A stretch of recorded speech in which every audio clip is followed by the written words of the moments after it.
Selamat siang, perkenalkan, nama saya Savio Don Bosco Sai, NIM 2014-201141. Saya mahasiswa dari Universitas Pembangunan Indonesia, Fakultas Keperawatan. Di sini saya akan membahas pencegahan penyebaran COVID-19.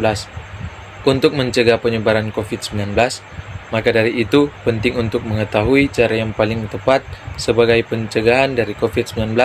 5M adalah metode gagasan pemerintah untuk menekankan kenaikan angka dari COVID-19, antara lain menggunakan masker.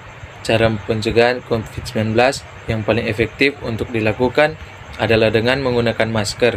Alat ini harus digunakan terutama saat berada di tempat umum atau berinteraksi dengan orang lain. Penutupan pada mulut dan hidung ampuh untuk menurunkan resiko penyebaran virus corona dengan memblokir tetesan air liur agar tidak masuk ke dalam tubuh. Sebaran dari udara juga dapat terjadi, sehingga perlu digunakan saat kamu berada di dalam ruangan, terutama yang ber-AC. 2. Mencuci tangan secara rutin. Kamu juga dapat mencegah risiko terserang COVID-19 dengan mencuci tangan secara rutin. Cobalah untuk sering mencuci tangan dengan sabun dan air selama 20 detik setelah melakukan beberapa aktivitas seperti menyentuh suatu benda, memegang bagian depan masker, hingga menyentuh hewan. Kamu juga perlu mencuci tangan sebelum makan dan juga menyentuh wajah. Jika air dan sabun tidak memungkinkan, gunakan hand sanitizer dengan kandungan minimal 60% alkohol. Yang ketiga, menjaga jarak. Salah satu juga yang harus dilakukan untuk pencegahan COVID-19 yaitu menjaga jarak. Saat berada di luar rumah, pastikan untuk menjauhkan diri sekitar 1-2 meter. Pastikan untuk selalu ingat jika beberapa orang tidak memiliki gejala meski telah terserang virus corona. Selain itu, hindari juga ruangan tertutup dan lebih banyak aktivitas di ruangan terbuka yang menyediakan udara segar. Yang keempat, menjauhi kerumunan.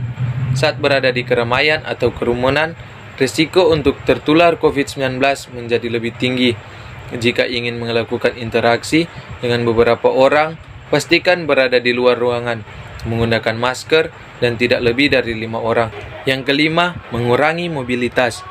Setiap orang harus benar-benar menanamkan pemahaman jika keperluan tidak terlalu mendesak, ada baiknya untuk tetap di rumah. Meskipun merasa sehat, belum tentu saat berada di rumah tetap dalam keadaan yang sama atau menyebarkan virusnya kepada keluarga di rumah. Tingkatkan perhatian terlebih lagi jika terdapat orang tua atau anak-anak di rumah yang masih rentan terhadap COVID-19. Jika demam, batuk atau kesulitan bernapas, segera cari bantuan medis. Telepon terdahulu agar penyediaan layanan kesehatan dapat segera mengarahkan Anda ke fasilitas kesehatan yang tepat. Tindakan ini akan melindungi Anda serta mencegah penyebaran virus dan infeksi lainnya. Selain itu, virus corona juga dapat bertahan beberapa saat di udara dan lebih lama lagi ketika menempel di permukaan suatu benda. Resiko untuk terpapar lebih tinggi saat menyentuh benda tersebut, setelah itu menyentuh mulut, hidung, atau mata.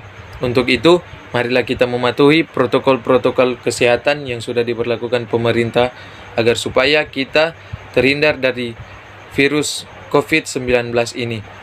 Untuk sekian dan terima kasih. Sebelum saya mengakhiri video ini, saya mengajak teman-teman untuk bergabung di Universitas Pembangunan Indonesia Manado, yang di dalamnya tersedia 6 fakultas, yaitu Keperawatan, Hukum, Ilmu Sosial dan Ilmu Politik, Pertanian, Teknik, dan Sastra. Mari bergabung bersama kami di Universitas Pembangunan Indonesia Manado. UNPI hebat!